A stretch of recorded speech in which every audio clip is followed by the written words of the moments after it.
What else could have inspired this poet than so much beauty?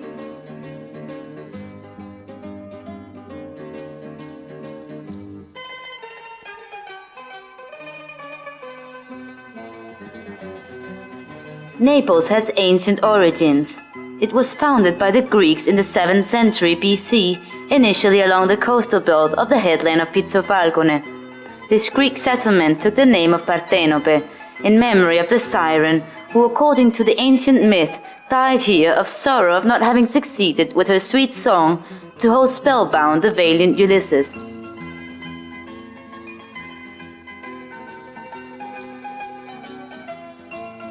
It was a flourishing business center, but above all a pleasure resort of Rome's high society. Thanks to the pleasantness of the landscape and the mild climate, the noble and powerful Romans loved to stay here and ordered the construction of splendid villas. Later on, a long series of foreign rulers succeeding each other on the throne of Naples have all contributed to mold what today certainly can be defined, in good and evil, as a unique city in the world.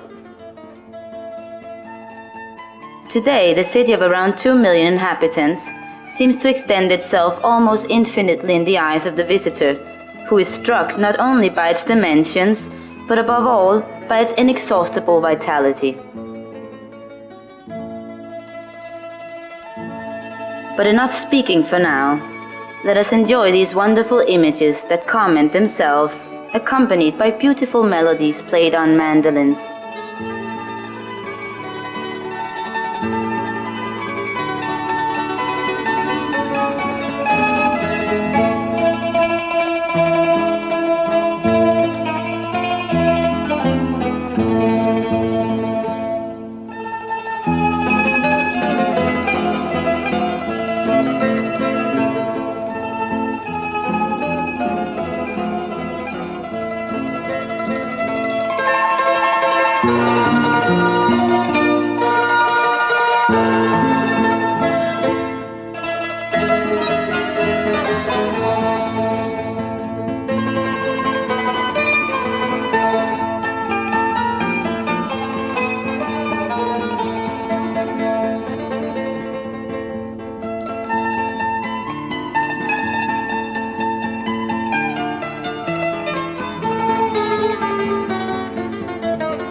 the Partenope Islands. Ischia, Capri, and Procida. These are the islands of the Bay of Naples. In the north of the bay are situated the islands Ischia and Procida, in front of the Campi Flegrei, the Phlegrean fields, while in front of the peninsula of Sorrento, in the south of the bay, lies the island of Capri. Let us now leave the pier Molo Beverello and turn to the north. In front of us opens up a magnificent view of the city of Naples.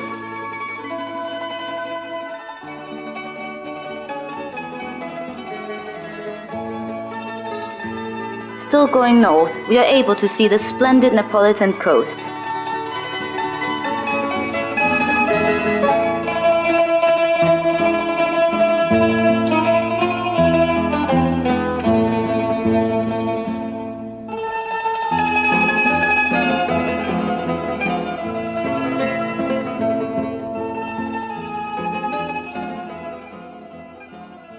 The green hill of Posilipo, with its antique villas built into the volcanic rock, full of history.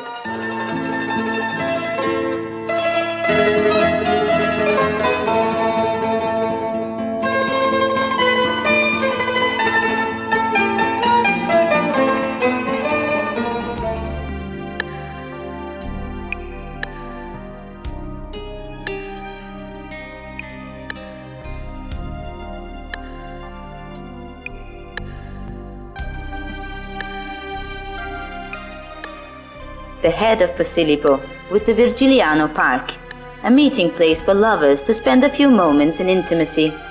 Maybe for this reason, the park is known to the Neapolitan people as the Park of Remembrance.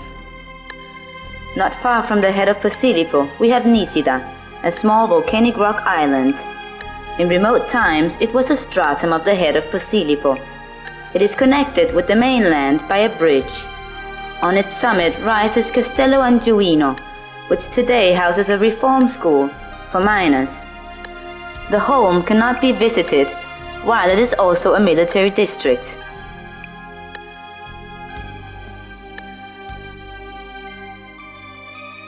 Outstretched towards the sea is the headland of Cabo Miseno, named so in memory of the trumpeter of the legendary Ulysses, who lost his life here, falling from the height of this cliff, which today carries a lighthouse to aid the navigation in the bay.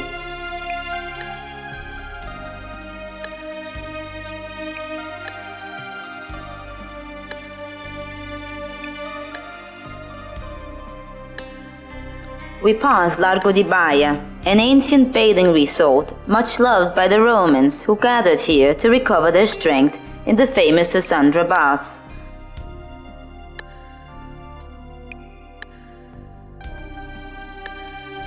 On the plateau is the majestic Castello di Baia, built in the 16th century to defend the place against the assaults from the Saracen pirates.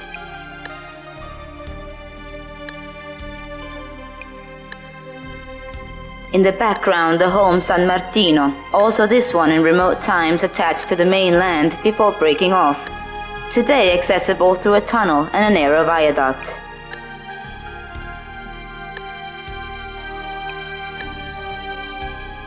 Moving away from the Phlegrean coast, here is Procida. It is the smallest of the islands of the Bay of Naples. It has a surface area of 3 square kilometers, and as Ischia, it is of volcanic origin. The root of the name of Procida is not certain. According to Pliny, it stems from the Greek procchio, jutting or flattened, while according to Dionigio Vallicarnasso, it originates from Procida, the name of the nurse of Aeneas. The economy of the island is based primarily on fishing and the growing of wine and citrus fruits, of which the famous lemons of Procida. Spotted on the highest point of Procida lies Castello Aragonese, constructed in the 16th century by Inigo di Avalos, the Cardinal of Aragona. For 150 years, until the year 1988, the castle was used as a prison, which, sure enough, prevented the development of the economy and the tourism of the island, which today is rediscovering that tourism vogue denied for so long. The main harbor, Marina Grande, is situated on the northern coast. The houses next to the harbor, with their colors of red and yellow, gives a picturesque welcome to the visitor. Another landing is the small harbor of Coricella, an old settlement of fishermen with its small houses mounted in the rock, one next to the other, its flights of steps, and its terraces, offers a suggestive glance and an excellent photo subject. Again, on the highest point of the island, we find the ancient settlement of Terra Murata, constructed under cover of the castle and overhanging the sea.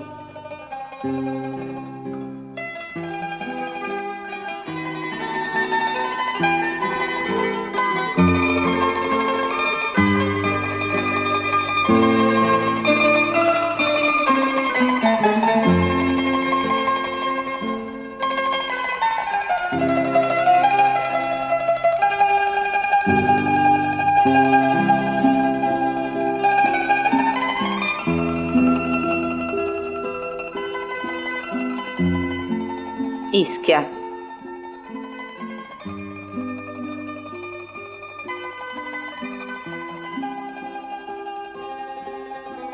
With its 47 square kilometers, Ischia is the largest island of the Bay of Naples.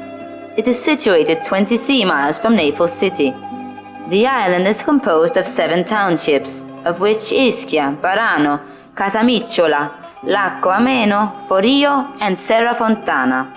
The high point of the island is Mount Epomeo, which reaches the height of 788 meters. Because of the thriving vegetation of this island, it is also referred to as the Green Island.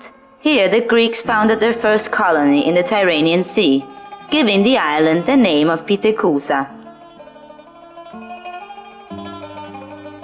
Abandoned by the Greeks due to the violent seismic and volcanic activities which characterized it in the ancient era, the island returned to being visited some centuries later by the Romans. The mild climate, the multicolored landscape, and the fertility of the land makes it one of the most esteemed and renowned places to stay.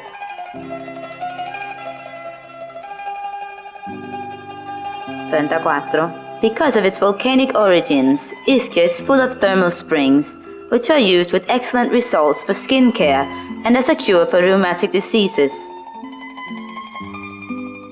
The main harbor, Ischia Porto, was made of a vast volcanic crater. The part exposed to the sea was torn down by Ferdinand of Bourbon in order to obtain the current access from the sea.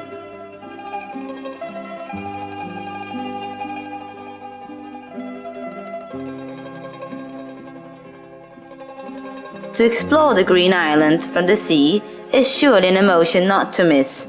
From this extraordinary perspective, it is possible to discover beaches and coastlines which are otherwise inaccessible.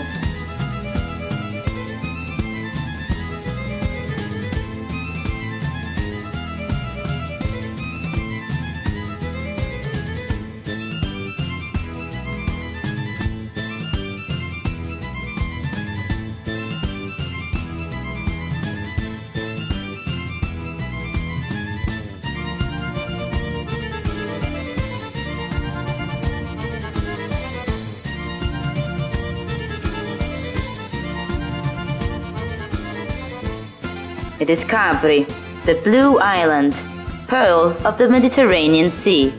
Different from the other Partenope islands, Capri is not of a volcanic nature, but made of limestone. The name derives from the Greek word kapros, a former type of boar living on the island in ancient times, but today completely extinct. A Greek colony and then a Roman colony, a favorite residence for emperors, nobility, poets, artists and dreamers, Capri has always been a desired tourist destination. Making use of the funicular, one reaches the center of Capri in a fast way. Having reached the summit and walked a few steps, we are drawn towards the splendid viewpoint from which we enjoy a magnificent view of the Bay of Naples. The clock tower dominates the famous piazzetta, which has the name of Piazza Umberto I, the square of the town hall of Capri. an open meeting place where it is possible to meet jet-setters between the many tourists. They arrive at the island in search of repose and inspiration. Rivers of ink, thousands of musical notes and gay colors have glorified the beauties of this small patch of land. The famous Faraglioni, enormous rocks in the sea, the symbol of the island, are constantly being caressed by the clear blue water.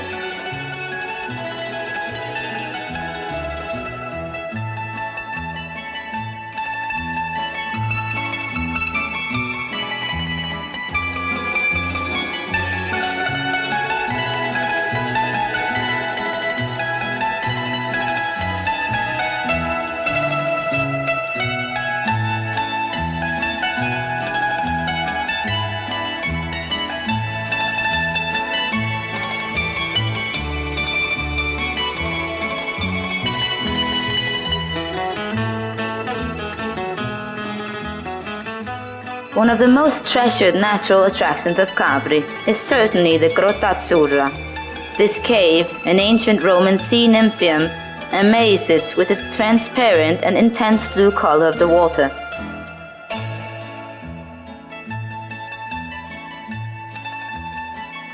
Walking along the small, narrow and snow-white streets of the center, it is possible to shop in the typical shops and the boutiques of the big designer labels, or to refresh oneself in the small refreshment bars.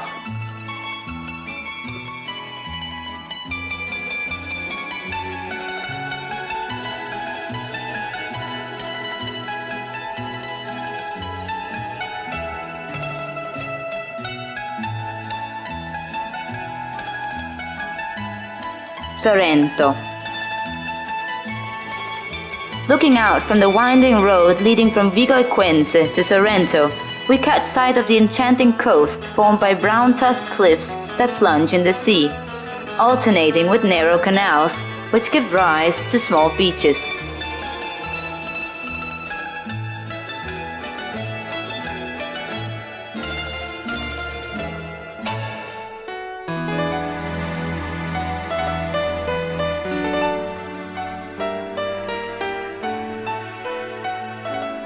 Immersed in green and vigorous vegetation, the plain is host to the town of Meta, Piana, Sant'Agnello, and Sorrento.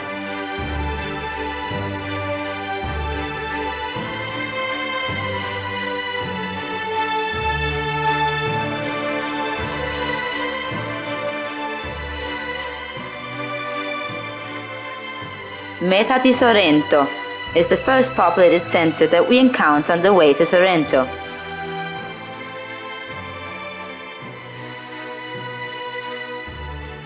The broad square hosts the old church of Santa Maria del Lauro.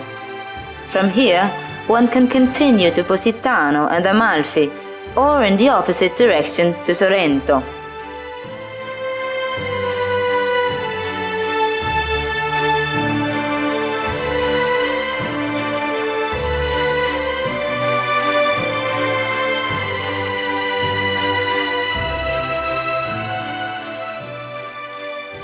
Welcomed by the historic sign that hangs over the entrance gate, we enter into the pleasant coast town known in the whole world.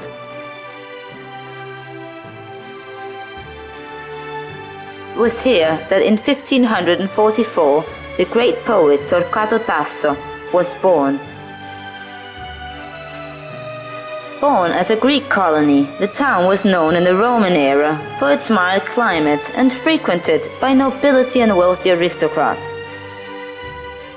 In the 18th century, Sorrento was rediscovered by the English as a pleasant seaside resort, and still today we find many English tourists here, which love to spend their holidays in this place.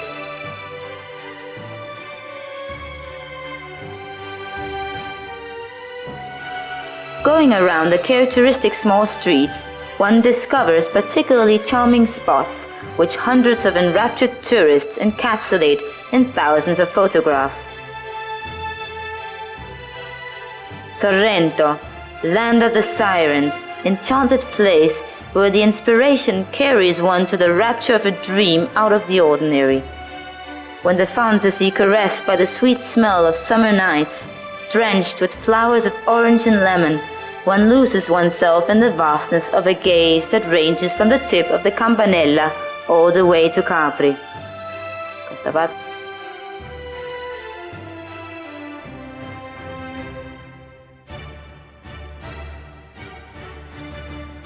Amalfi. Situated in the northern part of the peninsula of Sorrento, Amalfi is the most important city of the Amalfi Coast. The city was founded by the Romans in the 4th century. Thanks to the terracing technique, they managed to obtain space to build on from a steep inlet of the sea. In the 9th century, Amalfi proclaimed its independence from the Duchy of Naples, and in 920 it formed a republic, the Lega Amalfitana, together with the nearby towns of Atrani, Scala, Minuto, and Maiori. The main square of the city of Amalfi is named after the distinguished Amalfitan citizen Flavio Gioia, who is considered the inventor of the compass. Next to the square lies the city hall with the intriguing town museum, which treasures the Tavole Amalfitane, documents that regulated the trade routes in the Mediterranean Sea until the 16th century.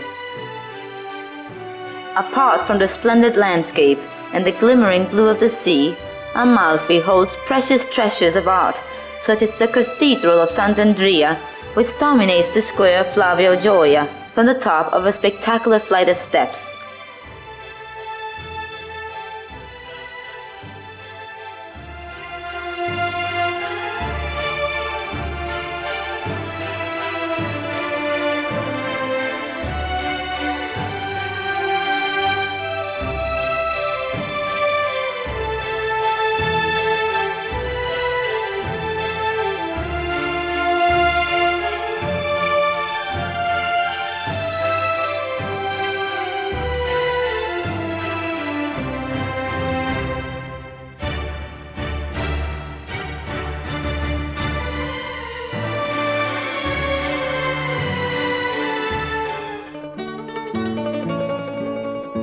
Positano.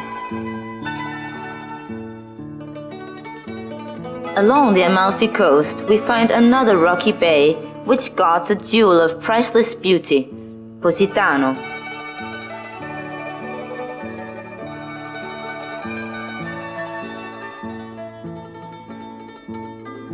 The steep, small streets filled with typical shops, the wonderful terraces on the sea, and the characteristic small whitened houses lends to the town a typical Mediterranean feeling, and at the same time exotic and orientalizing.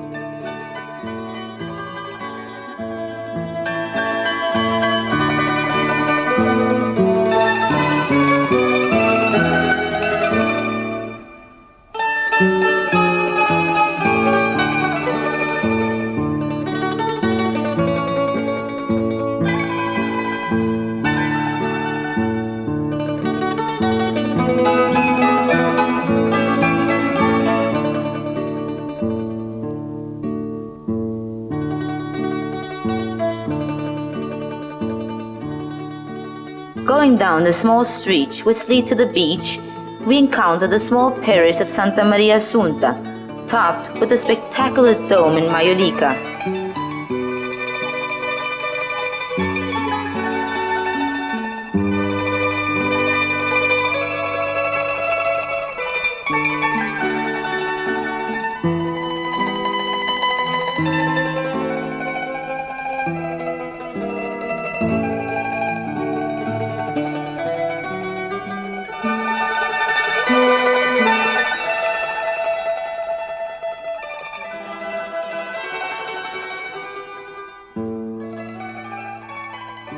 Today, Positano is one of the most exclusive tourist places of the Amalfi Coast. but it still maintains its characteristic aspect of a fishing village, in spite of the presence of luxury hotels and elegant restaurants.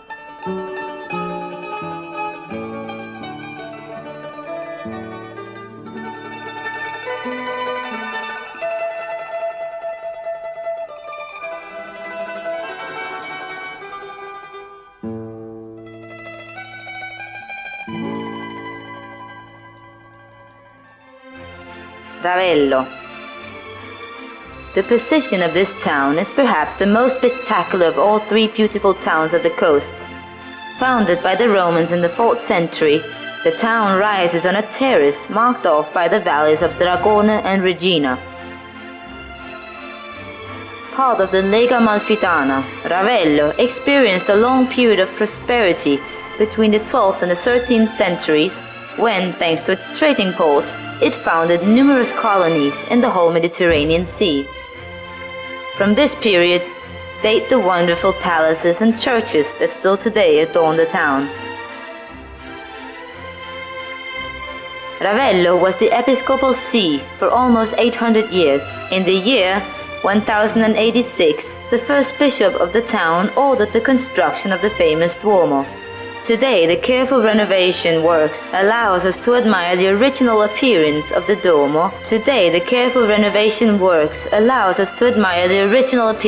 the Duomo. The centerpiece of the building is the imposing bronze entrance portal.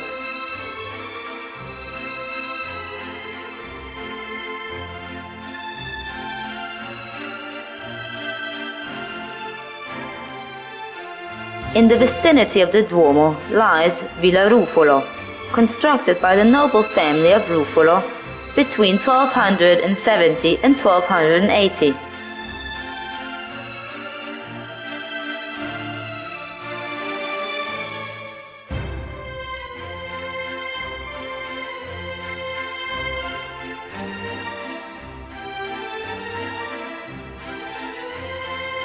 A few meters from the Duomo, in the center of a splendid park, lies Villa Cimprone. The villa was originally a medieval palace and restored in the same style in 1904.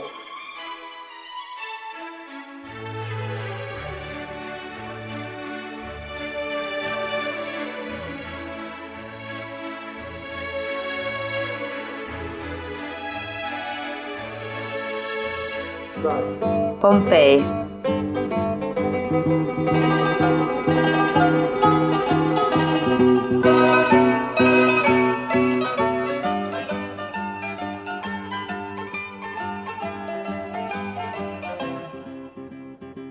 In the western part of the modern city is situated the ancient city of Pompeii, sadly famous for the terrible eruption of the volcano Vesuvius, which in that dramatic moment in the year 79 AD crystallized the city forever.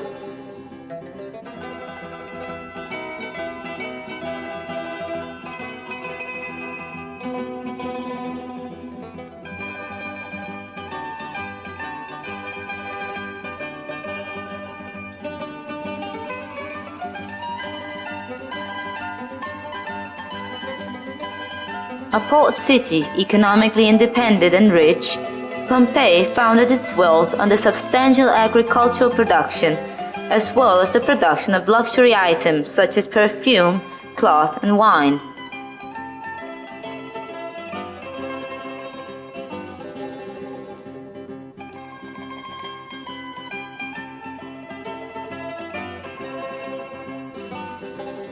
Apart from being an economically flourishing city, Pompeii was also an exclusive holiday resort for prominent persons that here own dream domus, houses.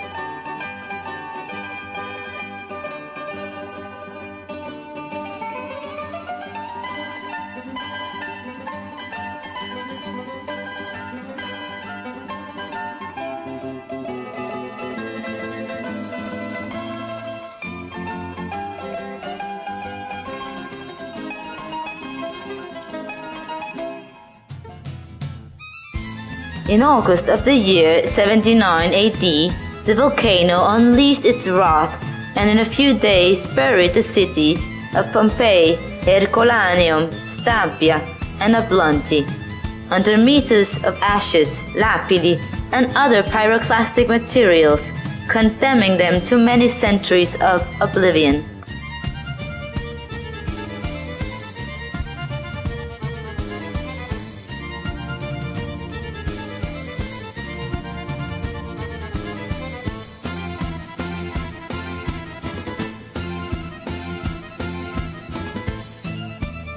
These cities were forgotten until occasional findings incited Charles III of Bourbon to finance the excavations.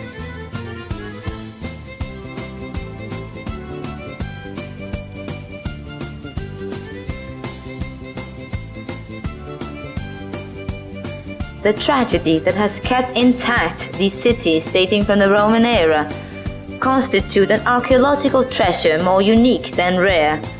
The official excavations were started in 1860 under the direction of the archaeologist Giuseppe Fiorelli.